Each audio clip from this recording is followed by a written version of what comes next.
Buenos días a todos.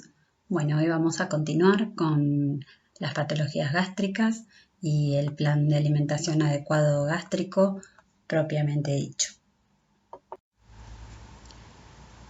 Dentro de las patologías que vamos a ver hoy, vamos a comenzar viendo rápidamente lo que es dispepsia, después vamos a seguir con gastroparesia, vamos a desarrollar la gastritis y luego la enfermedad ulcerosa. Recuerden repasar tal vez un poco las funciones del estómago, porque de acuerdo a la función que esté alterada, vamos a encontrar la alteración patológica propiamente dicha que vamos a ir desarrollando. Por lo tanto, si la función motora está alterada, vamos a tal vez encontrarnos con el cuadro de gastroparesia. Si hay una cuestión inflamatoria, podemos encuadrarlo dentro de lo que es la enfermedad ulcerosa o la úlcera. Si hay una complicación a nivel ya neoplásico, podemos entrar en lo que es el cáncer gástrico, o ya cuando hablamos de una resección, podemos encontrarnos con lo que se conoce como gastrectomía. Bueno, para comenzar entonces con el primer término dentro de las patologías gástricas, la dispepsia se puede definir como molestias o dolores inespecíficos y persistentes en la región superior del abdomen que pueden estar relacionadas con causas orgánicas como el reflujo gastroesofágico, que lo vimos en la clase anterior, la gastritis o úlcera que vamos a ver ahora, o bien otros trastornos no identificables.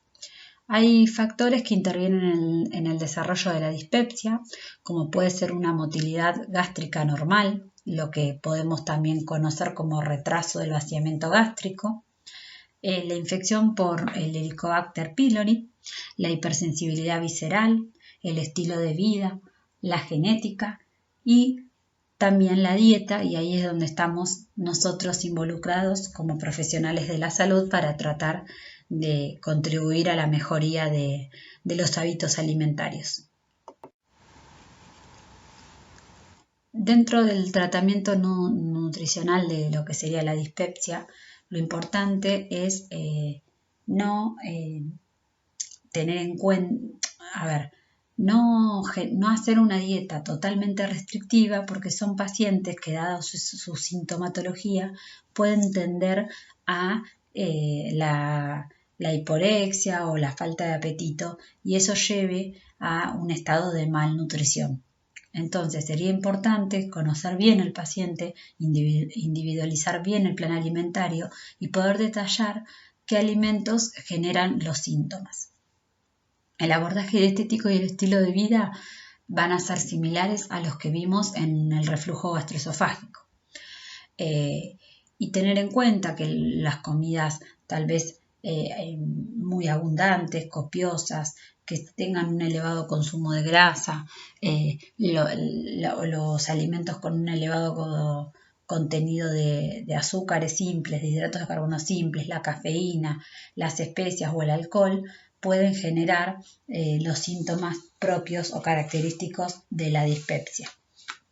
Y por otro lado, tener en cuenta que el ejercicio moderado favorece el desplazamiento de los alimentos por la ley de gravedad, lógicamente, a lo largo del aparato digestivo, y va a aumentar la sensación subjetiva de bienestar.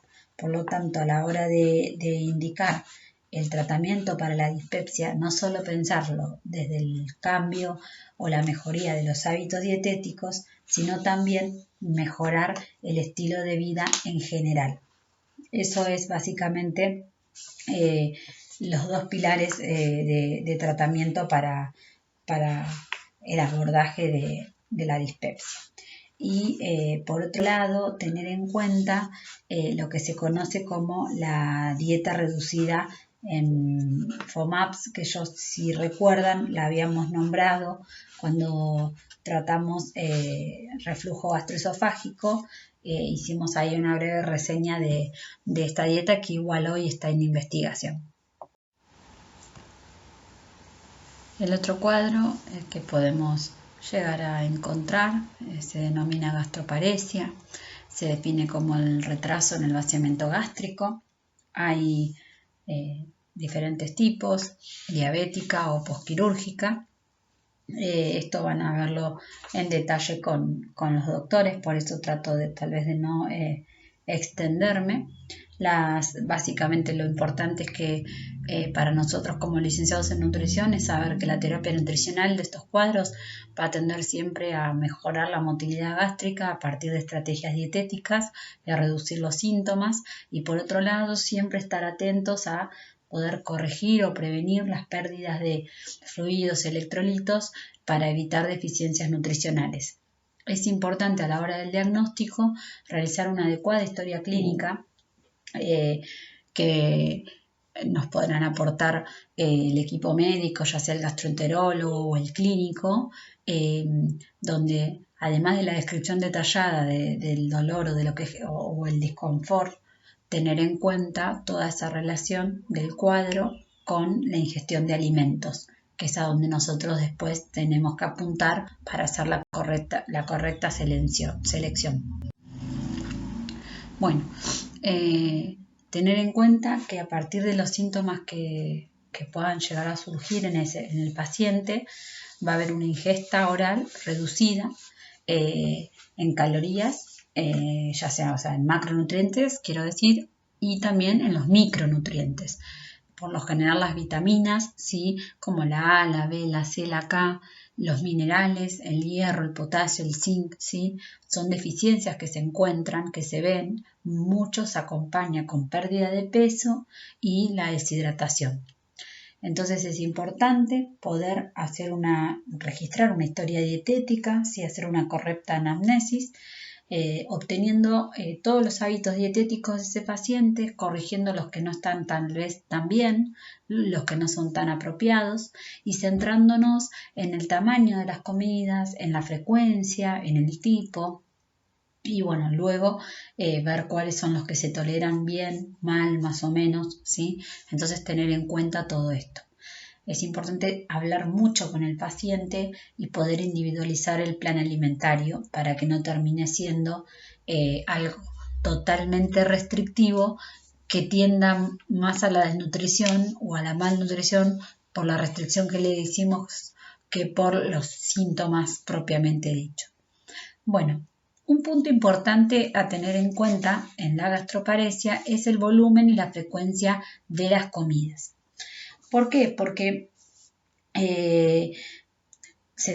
acá hablábamos un poco de esto de la motilidad gástrica afectada. Por lo tanto, el tiempo de vaciamiento gástrico para las comidas de mayor volumen, lógicamente es más lento.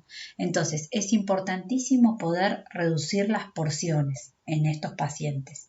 Es uno de los puntos más relevantes en el manejo dietético, ¿sí?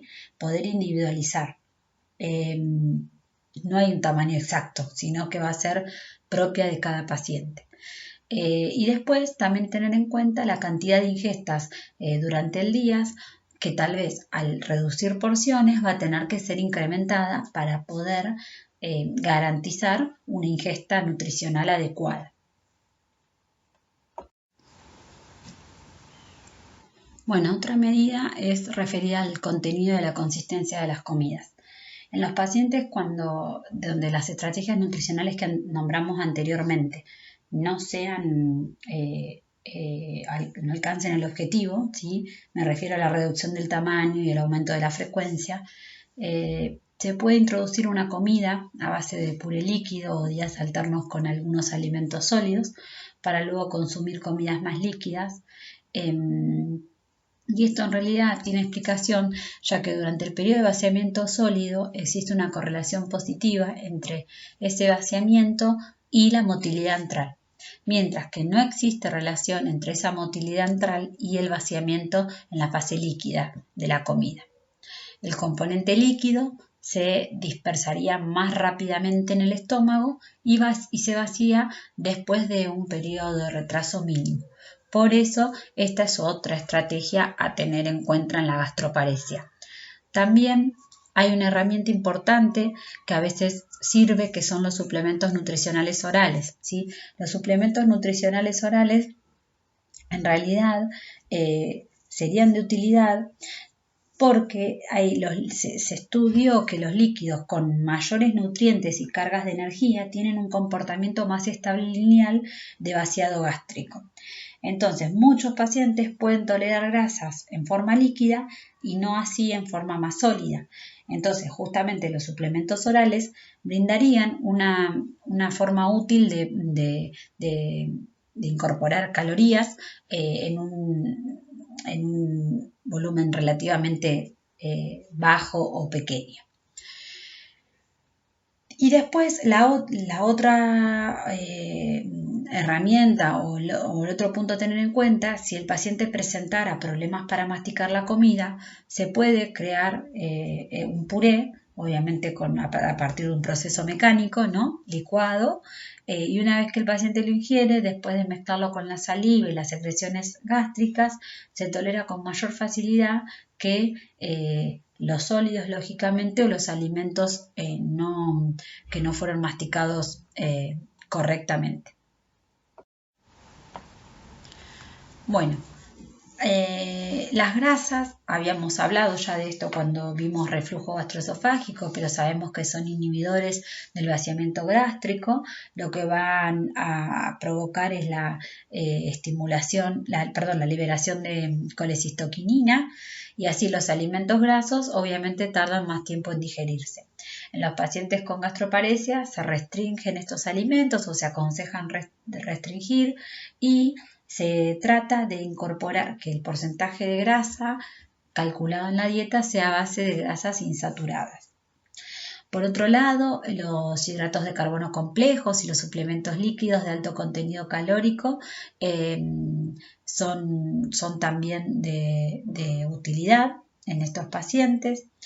Las altas dosis de alcohol, las bebidas carbonatadas y el tabaquismo estarían lógicamente limitados, y tendremos que tratar de hablar con el paciente para que modifique estos hábitos si es que los tiene, porque pueden disminuir la contractibilidad antral y afectar el vaciamiento gástrico. Por otro lado, si tenemos que pensar en alimentos que sean responsables del empeoramiento de los síntomas del paciente, podríamos tener en cuenta el jugo de naranja, el pollo frito, repollos, o sea, alimentos así sueltos que se los detallé, pero básicamente todos radican en lo mismo, ¿sí? Los alimentos con mucho contenido de aliáceos, los picantes, ¿sí? Los alimentos ricos en grasa, ¿sí? Y después alimentos que no suelen provocar síntomas, que son los que son más insípidos, los dulces, los salados y los que son más ricos en almidón. Tener en cuenta en estos pacientes de que el contenido de fibra retrasa, como ya saben, el vaciamiento gástrico, así que habría que manejar la fibra con mucha cautela o directamente incorporar muy poco y ver según la tolerancia y la evolución de cada paciente y la presencia o no de los síntomas. Bueno, con respecto a, hablábamos, ¿se acuerdan? En reflujo lo vimos y lo nombré también en dispepsia. Hablábamos de la dieta reducida en FODMAPs, ¿sí? Saben que es una dieta que obviamente igual se sigue investigando, ¿sí? Se encuentra en estudio, pero sería una medida o una estrategia nutricional, ya que los sustratos altamente fermentables por la microbiota y además son altamente osmóticos, pueden acentuar más los síntomas en estas personas. Por lo tanto, podría llegar a ser una herramienta más o una medida de utilidad. Lo que tiene es que es una dieta muy restrictiva, que se indica por 6 a 8 semanas, ¿sí? Donde ya saben, ¿no? Todo lo que se restringe, ¿sí? Son todos los ácidos grasos, ¿sí?, de cadena corta, los hidratos de carbono fermentables. Pero bueno, básicamente hay que tener en cuenta que al ser una dieta baja en residuos, se pueden ir agregando alimentos de manera muy gradual y según la tolerancia de los síntomas. Es importante, independientemente de la dieta y demás, en líneas generales, para cerrar con gastroparesia, tengan en cuenta que es importante considerar en la lista de los alimentos que mencionamos la tolerancia individual de cada paciente, ¿sí? Si hablábamos de que tal vez, no sé, el jugo de naranja empeora los síntomas del paciente, pero tal vez el paciente que nosotros tenemos adelante es un paciente que ha tomado jugo de naranja, que toma jugo de naranja y sabe que eso no es lo que le hace el daño. No vamos a excluir alimentos por excluir, ¿sí? Es importante también hablar mucho con el paciente, hacer educación alimentaria y que el paciente pierda un poco el miedo a esos alimentos que tal vez en algún punto le han caído mal, pero en la segunda incorporación dejaron de generarle los síntomas, ¿sí? No sacar alimentos de por vida y tener en cuenta la incorporación de otros que tal vez no sabe de los beneficios que pueden generarle.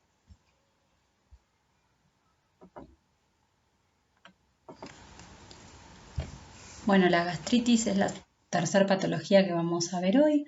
Se define como una inflamación de la mucosa gástrica, puede tener un curso agudo crónico. Hay diferentes tipos de causas, ¿sí? Los antiinflamatorios no esteroides, después los relacionados con el estilo de vida, el Helicobacter pylori. Son diferentes causas de patologías de gastritis. Bueno, los síntomas, dolor, ardor, náuseas, vómitos, hasta un cuadro, cuando el cuadro se complica, puede llegar a una hemorragia digestiva. Las consecuencias, y tal vez las oriento más a lo nutricional, que es lo que nos compete. Recuerden que al tener atrofia de las células parietales hay una disminución de la secreción, ¿sí?, o falta de factor intrínseco, el cual es muy necesario para la absorción de la vitamina B12. Entonces, todo este proceso puede generar al paciente una deficiencia nutricional, como es una anemia de tipo perniciosa, por falta de B12. Bueno, los objetivos, como primer objetivo vamos a mantener o recuperar el estado nutricional según la valoración que tengamos de ese paciente, contribuir o disminuir la secreción gástrica, colaborar a disminuir la presión intragástrica, favorecer la curación de la mucosa, evitar las recidivas, prevenir las complicaciones de la úlcera a hemorragias y perforaciones. No les dije acá, pero recuerden que acá tenemos que valorar al paciente como hacemos siempre y calcular el valor calórico, lo pueden determinar a partir de método práctico, ¿sí? 30 calorías por kilo de peso, de 35 a más si el paciente está bajo peso, y 25 calorías podemos usar en un paciente con sobrepeso. Siempre 25 calorías por kilo de peso. Recuerden también que si no es por ese método pueden usar ADA, el cual suma factor de actividad, así que tengan en cuenta esto. Y como estrategias del tratamiento, el plan alimentario de estos pacientes se denomina adecuado gástrico. Otras medidas o otras estrategias, mejor dicho, va a ser realizar continua educación alimentaria y nutricional. Por eso les decía que es muy importante no solo pensar en números y en cálculos, sino también que el paciente se pueda ir con medidas higiénico-dietéticas que favorezcan a cambios en su estilo de vida para mejorar la sintomatología. Con respecto a los macronutrientes, podemos hablar de una fórmula sintética común, 55-15-30. Los hidratos de carbono pueden rondar de un 50 a un 60% y sí tener en cuenta de evitar la hiperconcentración de mono y disacáridos al 10%, el 15% de proteínas, aunque hay autores que pueden encontrar que pueden extender ese porcentaje de proteínas, nosotros nos vamos a manejar con un 15%, tratando de que sean proteínas de alto valor biológico y que tengan poco tejido conectivo para favorecer la digestión y el vaciamiento gástrico. Y las grasas, un 30%, haciendo una buena selección, como les decía al comienzo de las diapositivas, tratar de hacer una buena selección, de evitar saturadas, incorporar insaturadas, perdón. Con respecto a los caracteres físicos y químicos, una consistencia vamos a utilizar blanda. Si el paciente requiere de, como dije, en una gastroparesia, por ejemplo, el contenido debe ser modificado. En cambio, tal vez en una gastritis, el paciente puede consumir una dieta completa, sin procesos mecánicos, pero que sea de fácil disgregación gástrica, ¿sí? Así que ojo con eso. Cuando hablamos de blanda o entera o no blanda, mejor dicho, estamos hablando de la consistencia a partir de un proceso mecánico, ¿sí? Licuar o no licuar, procesar o no procesar. En cambio, también la consistencia hace referencia al grado de disgregación que tiene ese alimento. Hay que ver qué paciente tenemos enfrente, qué diagnóstico y qué decidimos. Por ejemplo, un mousse de chocolate es algo que es blando, pero no es de fácil disgregación gástrica. Entonces, tener en cuenta a qué vamos a apuntar con los caracteres. El fraccionamiento aumentado, sí, por lo menos 4 comidas, y si requiere más fraccionamiento para poder cubrir el valor calórico de la dieta al reducir las comidas o el volumen, tener en cuenta esto también.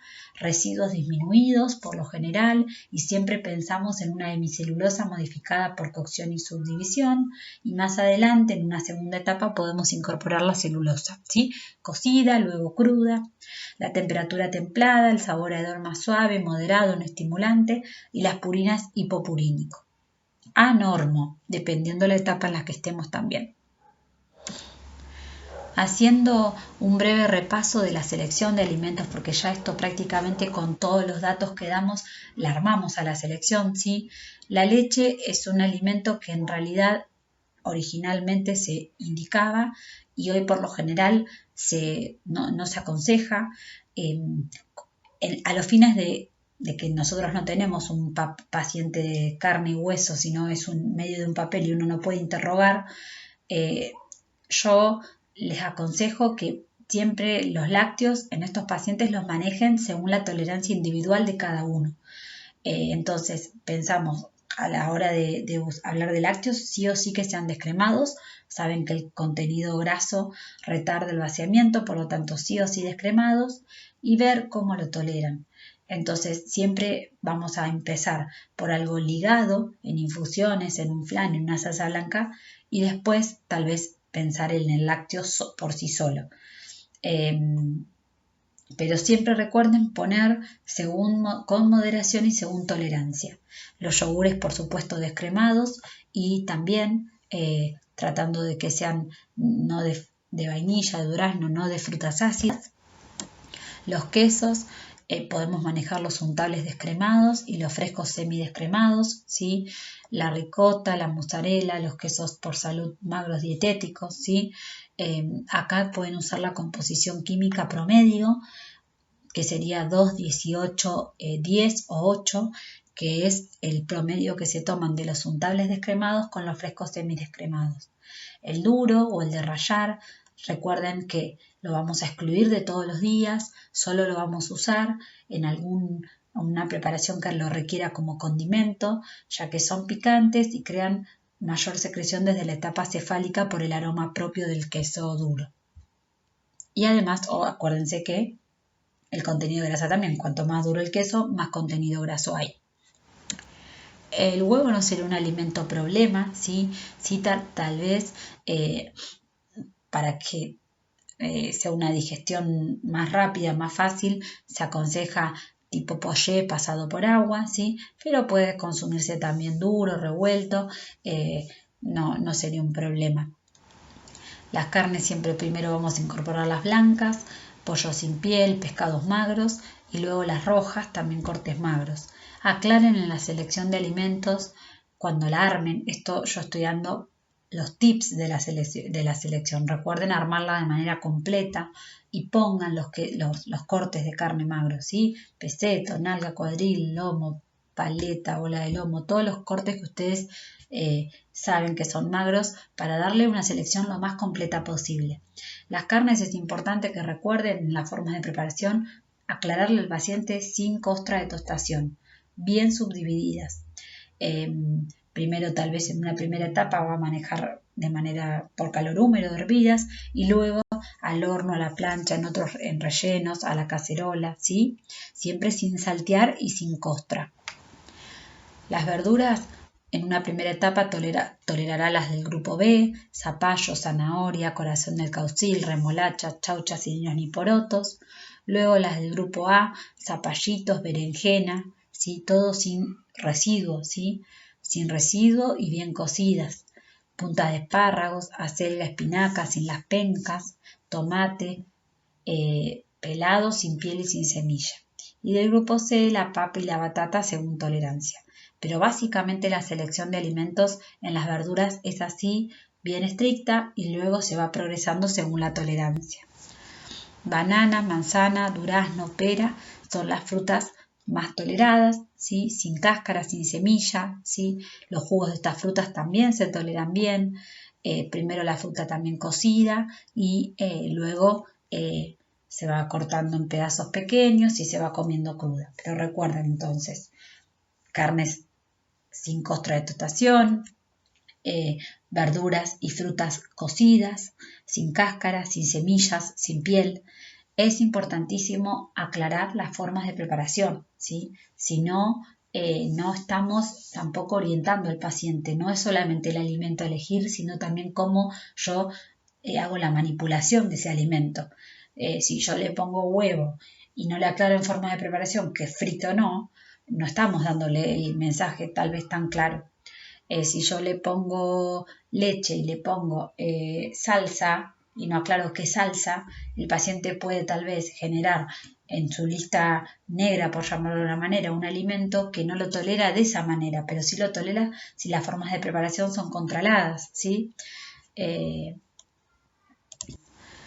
Los cereales, ¿sí? El grupo de las harinas, acá es importante tener en cuenta que sean bien cocidos, descorticados, ¿sí? En una primera etapa se toleran bien cuando están tipo pasados, ¿sí?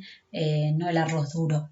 Entonces tengan en cuenta esto y sí pueden hacer una progresión, siempre va a ser las harinas finas, después los granos, ¿sí? Después harinas fideos de laminado fino, fideos de laminado grueso, pastas simples, luego rellenas, ¿sí? Entonces siempre aclarar también de qué rellenos. El pan vamos a manejar en primera etapa blanco común francés, desecado, es muy importante eso porque saben que con el proceso de tostación se genera la destrinización del almidón, por lo tanto le estamos haciendo el primer trabajo, el primero no, porque empieza en la boca, el segundo al estómago, ¿sí? Entonces tengan en cuenta esto que estamos favoreciendo el trabajo digestivo. Las galletitas como reemplazo, galletitas de bajo tenor graso, algún bizcocho seco, algún grisín, ¿sí? Se evitan acá los amasados de pastelería, las galletitas dulces, esto no, lógicamente no lo tienen que poner en la selección de alimentos, estos son todos tips para que ustedes después la armen. En pequeñas concentraciones el azúcar, ¿sí? Recuerden esto, para endulzar o para alguna fruta, pero en cantidades muy pequeñas. Los dulces, podemos usar jaleas de frutas permitidas, dulces compactos, si se necesitara para alcanzar el valor calórico de la dieta, en pequeñas cantidades. Los aceites van a ser el cuerpo graso de elección, siempre crudos como condimento. Las infusiones, té claro, tisanas, mate cocido claro, malta en progresión, ¿sí? No damos café, indicamos café. Las bebidas, agua sin gas, jugos de frutas permitidas, ¿sí? Caldos de verduras caseros. Y los condimentos, evitar las especias, recuerdan los picantes, los aliáceos. Vamos a indicar solo condimentos aromáticos, detallen los condimentos aromáticos y en líneas generales para las formas de preparación, recuerden que todas las preparaciones tienen que decir o tiene que quedar claro que tienen que ser caseras y dietéticas, ¿sí? Las dietéticas hacen referencia no a poner al paciente en lo que se conoce como, o lo que la gente vulgarmente dice en dieta, sino dietética se refiere a aquellas preparaciones que son modificadas de su receta tradicional. Una tortilla dietética es que el paciente pueda entender que no la debe hacer con 7 huevos, ¿sí? Por decir, las salsas también buscar la manera de hacerla dietética en términos de adaptarla a la patología de la que estamos hablando. Y casera, evitar todas las comidas compradas de roticería que saben que son más copiosas y con mayor contenido graso. Bueno, llegamos a la última enfermedad, que es la enfermedad ulcerosa, ¿sí? Si la tuviéramos que definir, podemos definirla como un defecto de la mucosa gastroduodenal que se extiende más allá de la mucosa gástrica por infecciones, sustancias químicas o alteraciones neuronales. Tiene un desarrollo crónico que se caracteriza por un desequilibrio entre los factores que dañan esa mucosa y los de su protección, lo que va a resultar en una lesión del revestimiento del tracto digestivo superior. Bueno, ¿qué más? La causa más frecuente, ¿sí?, a tener en cuenta es la infección por Helicobacter pylori, que va a provocar inflamación. Saben que el Helicobacter pylori es una bacteria gram negativa, que es bastante resistente al medio ácido del estómago y es un factor muy importante para favorecer el cáncer gástrico. Después, tener en cuenta que dentro de la enfermedad ulcerosa hay como 2 tipos, las que son asociadas al Helicobacter, que están asociadas a más del 95% de las úlceras duodenales y a más del 75% de las úlceras gástricas, y un segundo tipo, que serían las que son asociadas a los famosos AINES. Más allá de todo esto, que lo van a ver bien y mucho más claro con el doctor Basile, tengan en cuenta que la primera línea de curación para la enfermedad ulcerosa es el tratamiento farmacológico, ¿sí? Casi todas las úlceras se van a curar con la inhibición de la secreción ácida.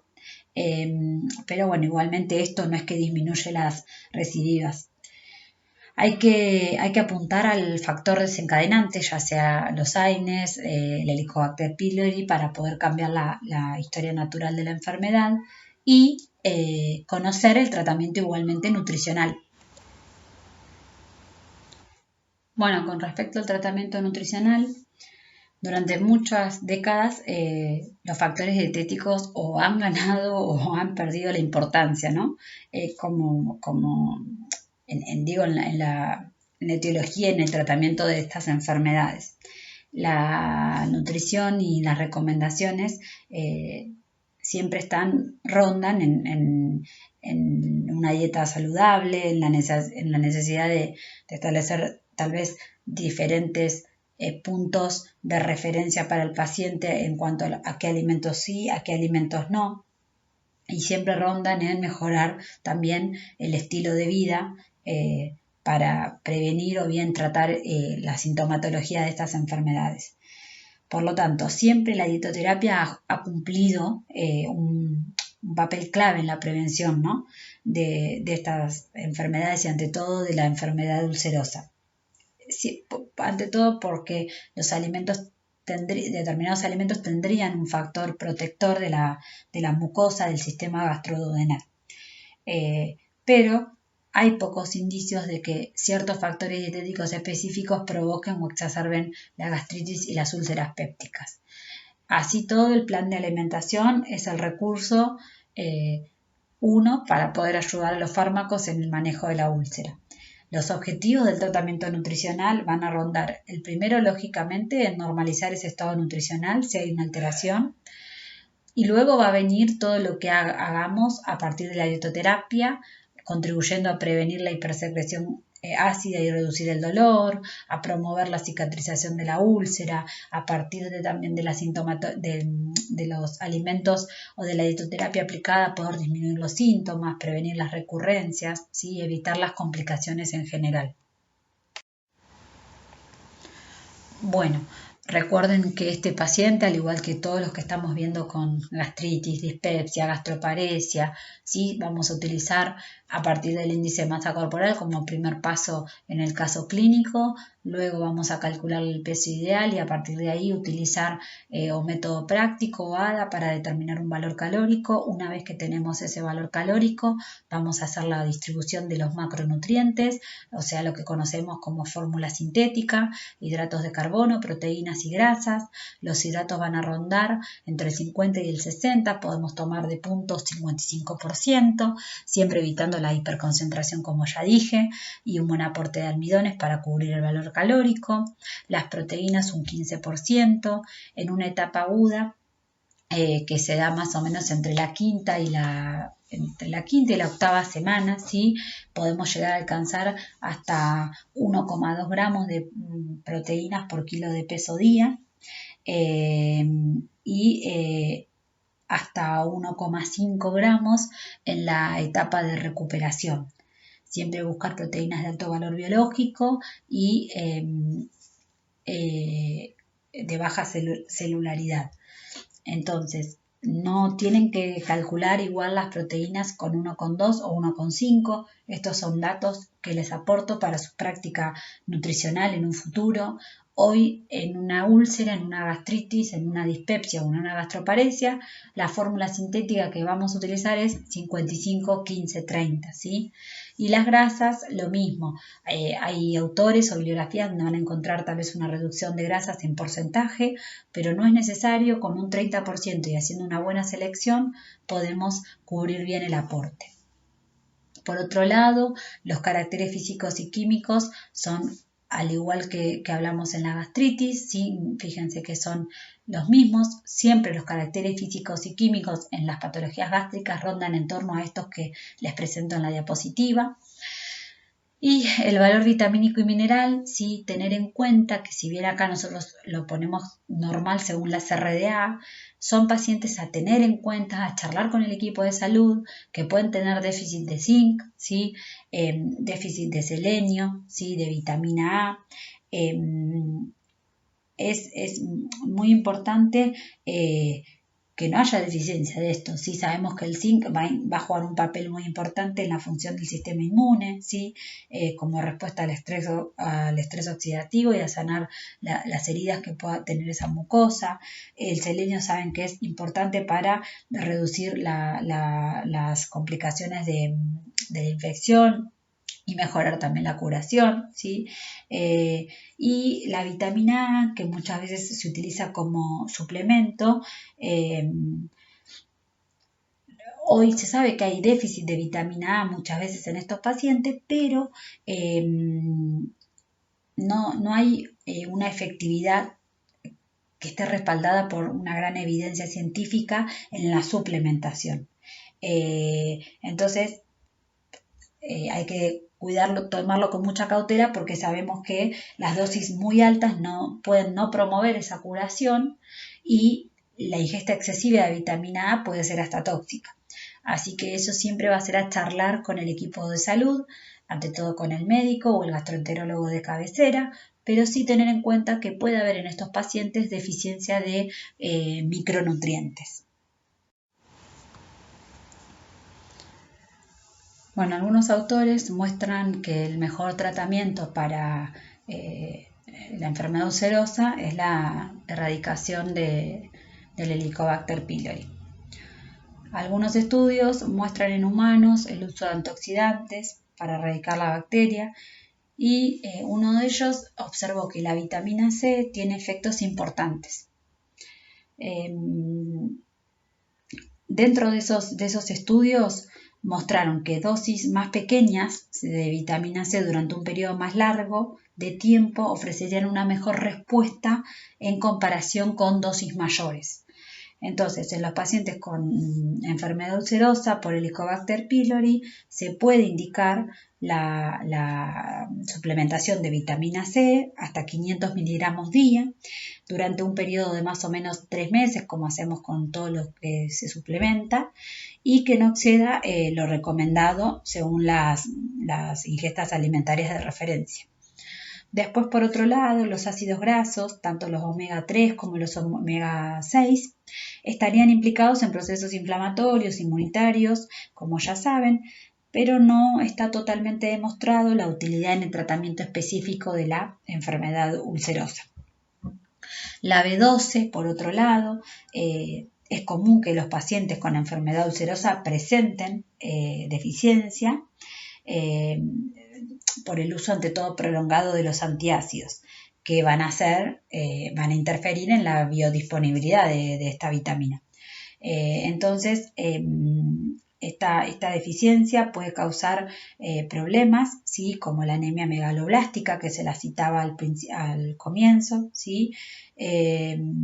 Y entre el 80 y el 90% de los pacientes que carecen de esta vitamina pueden presentar alteraciones neurológicas si no son tratados.